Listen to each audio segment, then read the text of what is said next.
I never came home early. Not once in the 5 years of our marriage. My routine was predictable: work until 6, gym until 7, home by 8.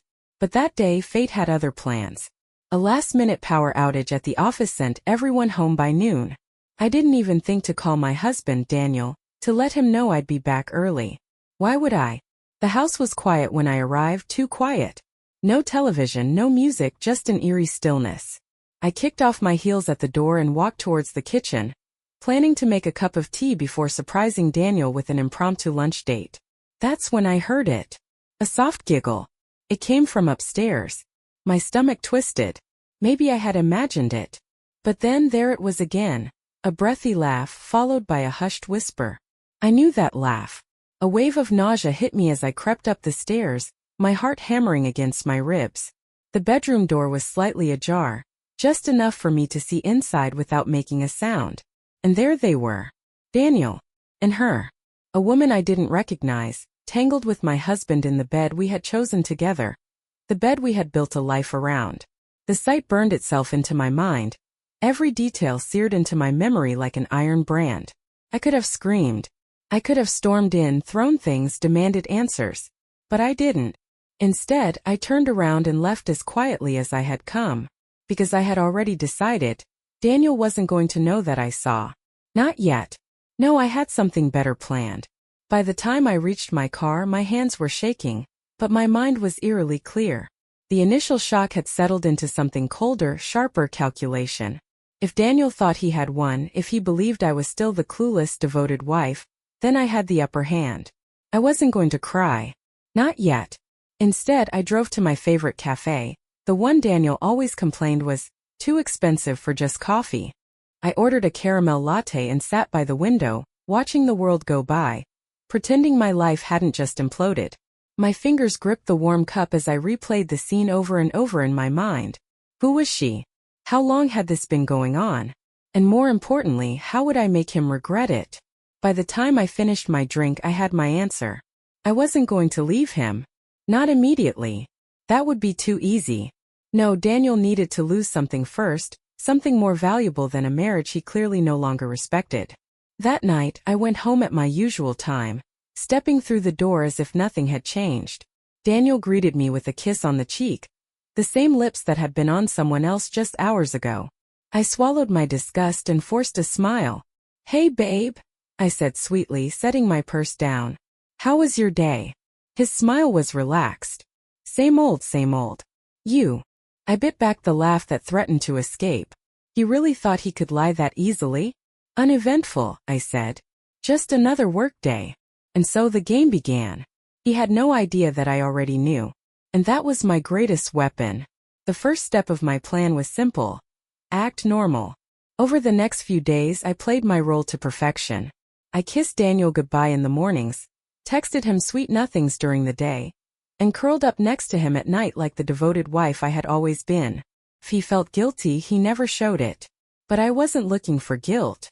I was looking for weakness. One evening as he showered, I took his phone from the nightstand. No hesitation, no trembling hands, just icy determination. The passcode hadn't changed. Idiot. Messages. Dozens of them. Her name was Sophie. A sickly sweet flood of texts, all variations of, "I can't stop thinking about you. When can we be together again? I hate that you have to go home to her." I clenched my jaw, scrolling further. He had been seeing her for months. And Sophie, bless her naive little heart, had no idea just how much she had to lose. A plan started to form, an intricate, painstakingly cruel plan. I placed his phone back exactly as I found it. The shower was still running. Good. I walked to the bathroom door, leaning against the frame. "Hey, babe." "Yeah."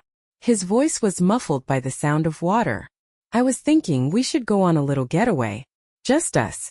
Somewhere romantic." There was a pause. Then the water turned off. "Really?" he said, stepping out with a towel wrapped around his waist. "I thought you had that big project at work." I smiled, tilting my head. "I do, but I realized I've been neglecting us. I want to make it up to you." His relief was almost pathetic. "That sounds amazing," he said, leaning in to kiss me. I let him, tasting nothing but betrayal. He had no idea this trip would be the beginning of his downfall. Daniel was almost too eager to accept my proposal for a weekend getaway.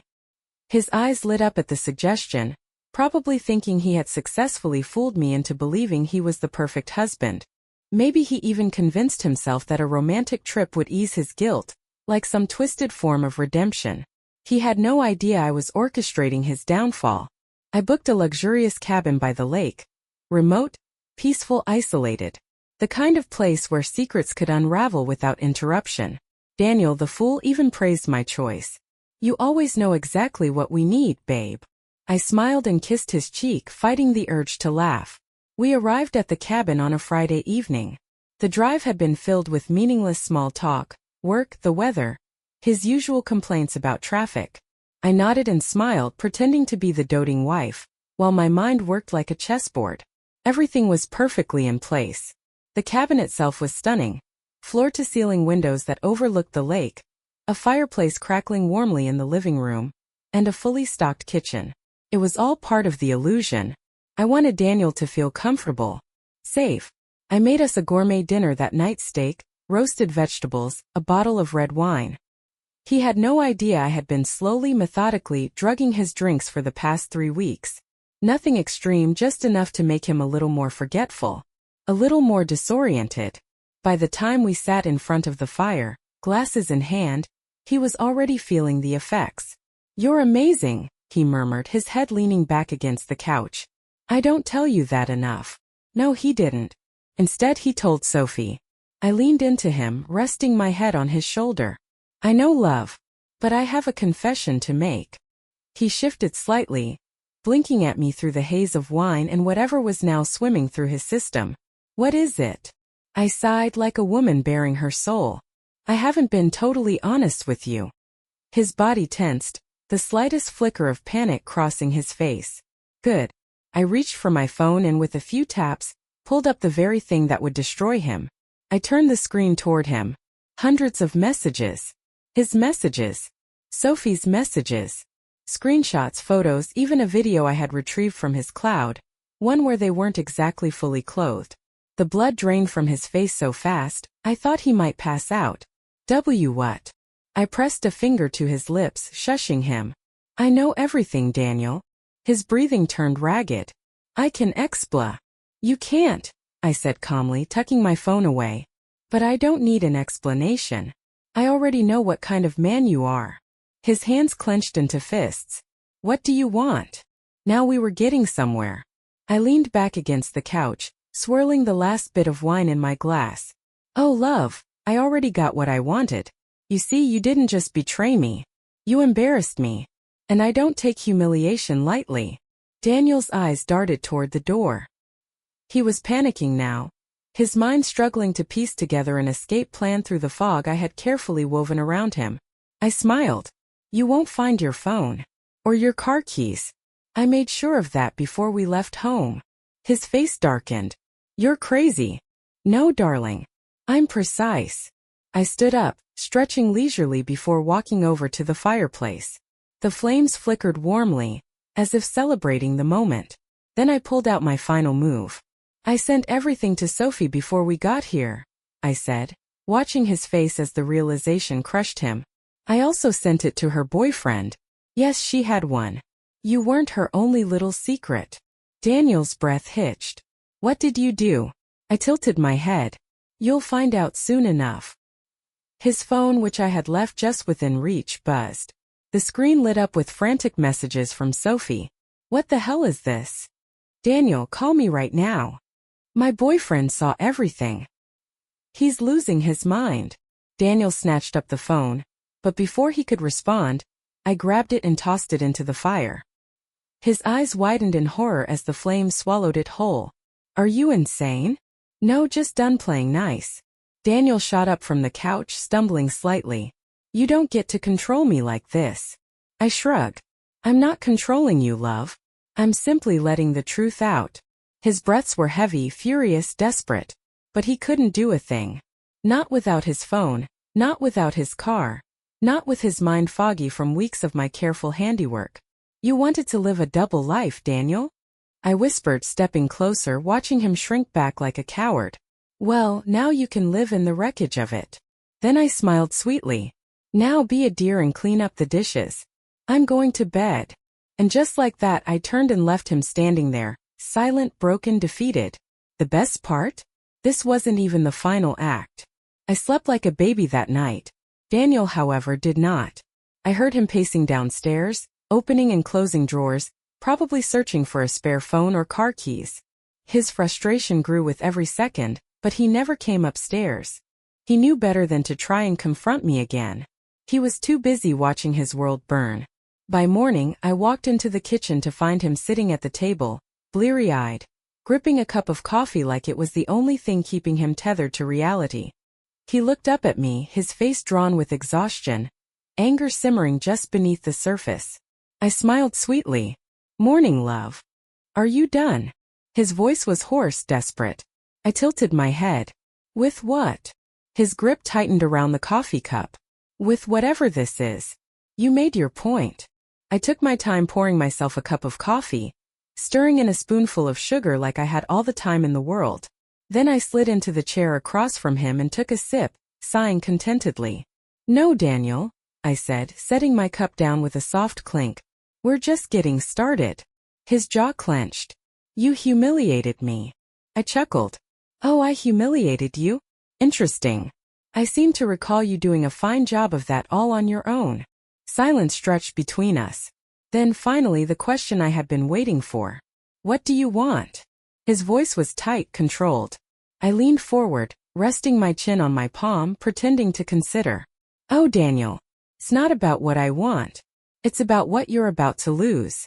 I pulled my phone from my pocket and tapped the screen, pulling up an email draft. To Daniel's boss. Subject. Confidential information regarding employee conduct. I turned the screen toward him, watching the blood drain from his face as he read the contents.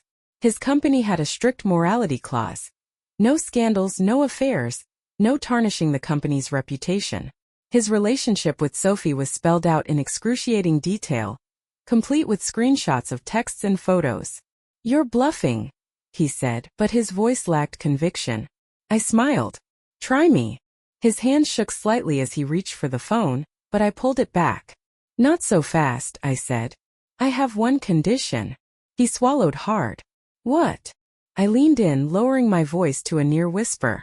You will sign over everything to me, the house, the savings, the investments. You will walk away with nothing, not even a shred of dignity. His breathing turned ragged. You can't be serious. Oh, I'm very serious, I said, tilting my head. See, Daniel, I don't just want revenge. I want you to feel the weight of your own stupidity. He shook his head. You can't expect me to just. I cut him off with a click of my tongue. You have a choice, of course. You can refuse. And if you do, this email goes out immediately.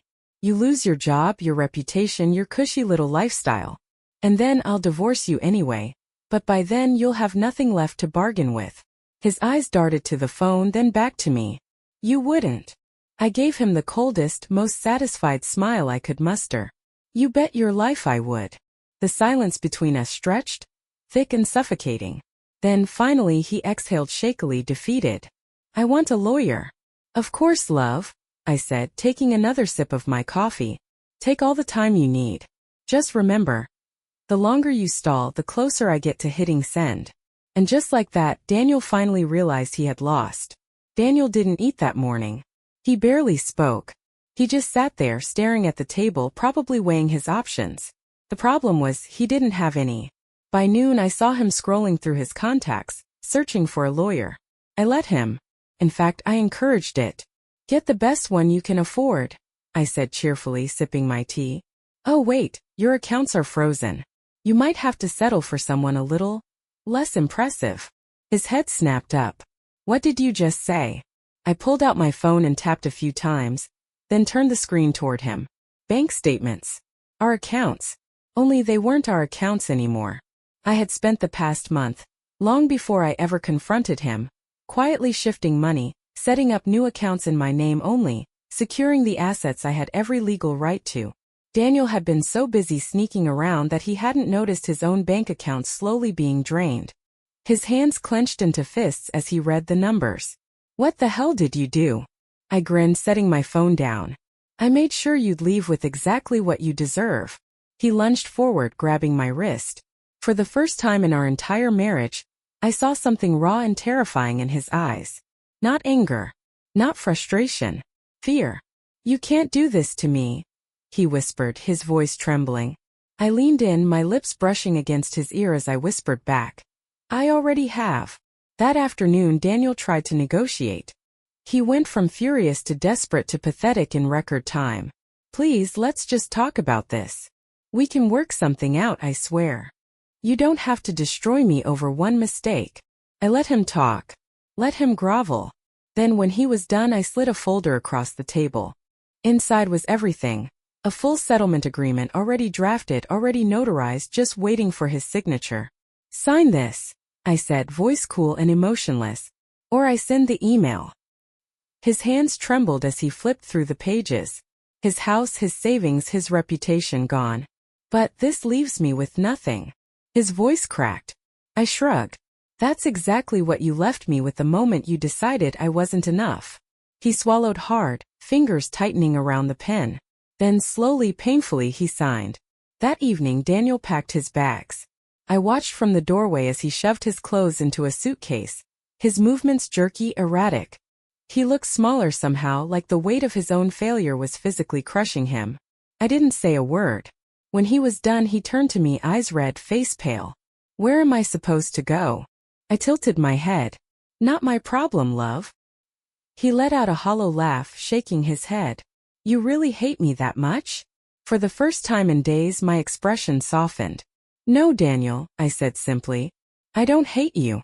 I just stopped loving you. The words broke him. And I savored it. When the door shut behind him, I let out a slow breath. It was over.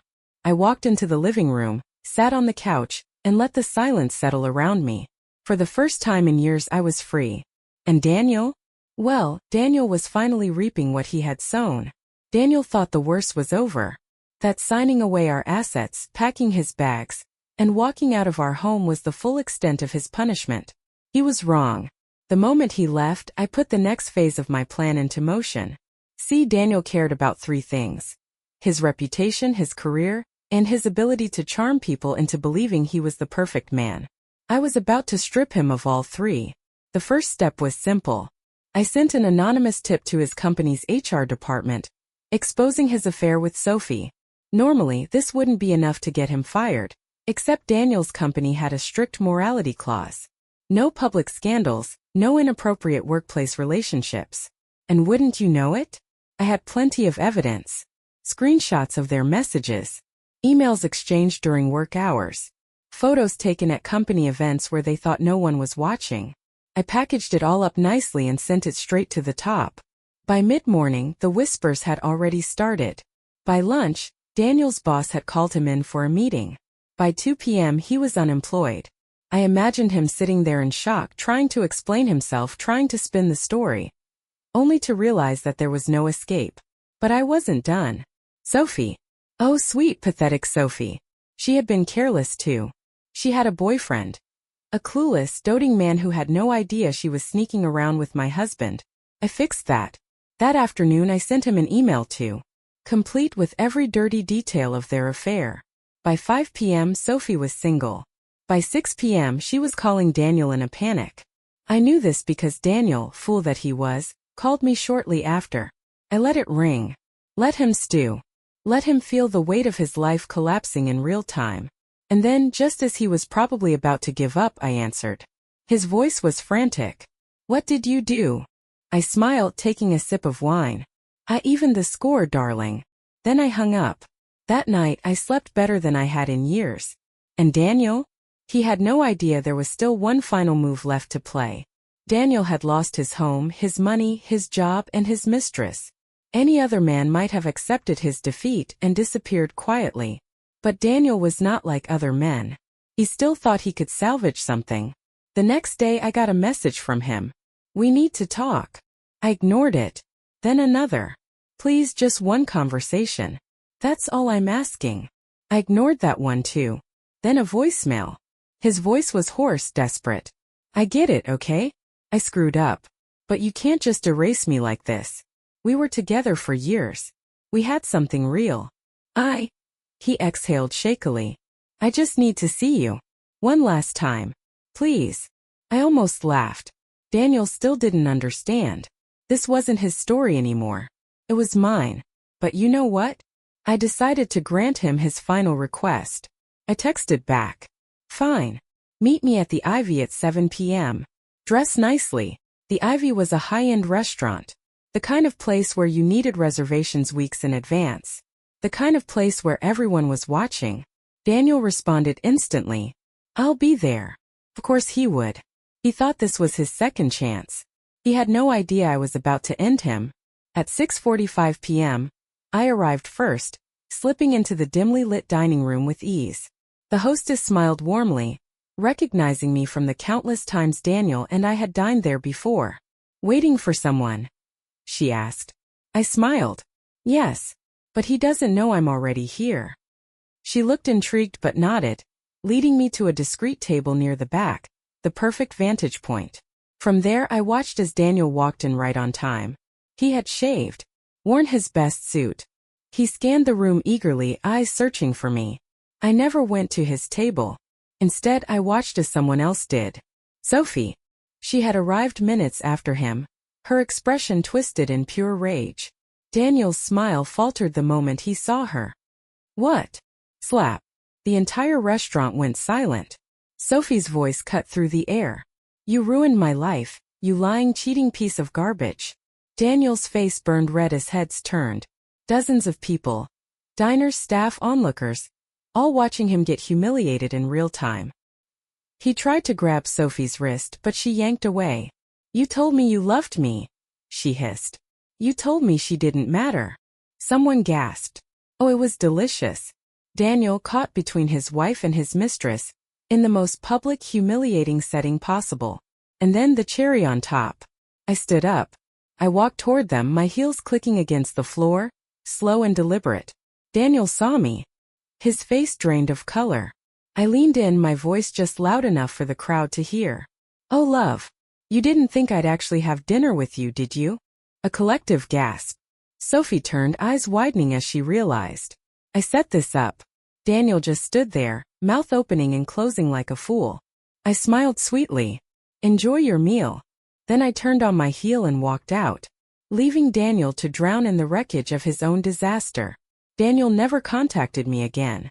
Rumors spread fast. He had been blacklisted from his industry.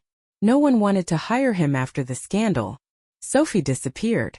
Last I heard, she had moved away, her reputation in shambles. As for me, I thrived. I flourished. I became untouchable. And on nights when I sipped my wine in the quiet, comfortable house that was now mine alone, I would smile. Because some men learn from their mistakes. And some men, they never recover. In the days following the public spectacle at the restaurant, Daniel vanished. No more texts. No more desperate calls. No more pathetic attempts at regaining control. For a moment I almost thought he had learned his lesson. I was wrong. One afternoon about a week later, I came home from a spa appointment to find him sitting on my porch. Unshaven. Dark circles under his eyes. Wearing the same wrinkled clothes he had left in. He looked awful. A strange feeling settled in my chest. Not pity, never that, but something close to disappointment. For so long I had seen Daniel as this polished, confident, untouchable man. The man who had wooed me with charm and promises. The man who had laughed his way through life, believing himself too clever to ever get caught. Now, he looked like a ghost of the person he used to be. I stood at the bottom of the steps, arms crossed. You've got about 30 seconds to explain why you're here before I call the cops. His voice was rough, almost unrecognizable. I just need to talk. I sighed, leaning against the railing. You lost that privilege when you unzipped your pants for someone else. Daniel exhaled sharply, running a hand through his disheveled hair. I get it. I deserved everything you did to me. I raised an eyebrow. That's a start. But, he swallowed hard, meeting my gaze. I need to know, did you ever really love me? Or was I just convenient? That actually made me pause. 'Cause yes, I had loved him. Deeply. Passionately. The kind of love that made you rearrange your world for someone. And he threw it away. I sat on the porch railing, letting the silence stretch between us. He waited, shoulders tense, like he was bracing for an answer he already knew. I loved you, I admitted. More than you ever deserved. His jaw clenched. He looked down at his hands, nodding slowly. I never meant to hurt you. I laughed. Actually laughed. You didn't accidentally fall into another woman's bed, Daniel. You chose to hurt me. Over and over again. He had nothing to say to that. You had a choice, I continued, my voice cold.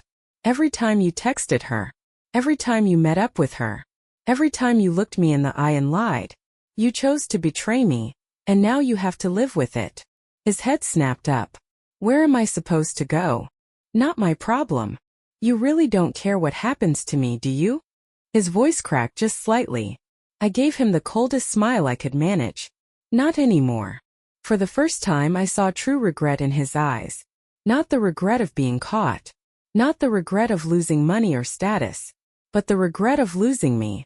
I turned and walked inside, shutting the door without another word. I never saw him again. The house was mine. Fully remodeled, every trace of Daniel erased. I sold the furniture we had picked out together. Repainted the walls. Bought a dog. I spent the next few months reclaiming my life. I traveled. I went to restaurants alone and enjoyed my own company. I started dating, not because I needed a man but because I could. One morning, while sipping coffee on my porch, I got a message from an unknown number. Daniel. I stared at the screen for a long time before opening it. I hope you're happy. I really do. Because I'm not. I ruined everything and I have to live with that. I just wanted you to know you were the best thing that ever happened to me. I'm sorry. I let out a slow breath. For a moment I considered responding. Maybe some part of me wanted to tell him that his apology didn't fix anything. That no amount of regret could undo the damage he had done. But then I realized I didn't owe him closure. I had already won. I deleted the message. And just like that, Daniel Lawson ceased to exist in my world. I took another sip of my coffee, enjoying the warm morning air. For the first time in a long, long time, I was free. The end.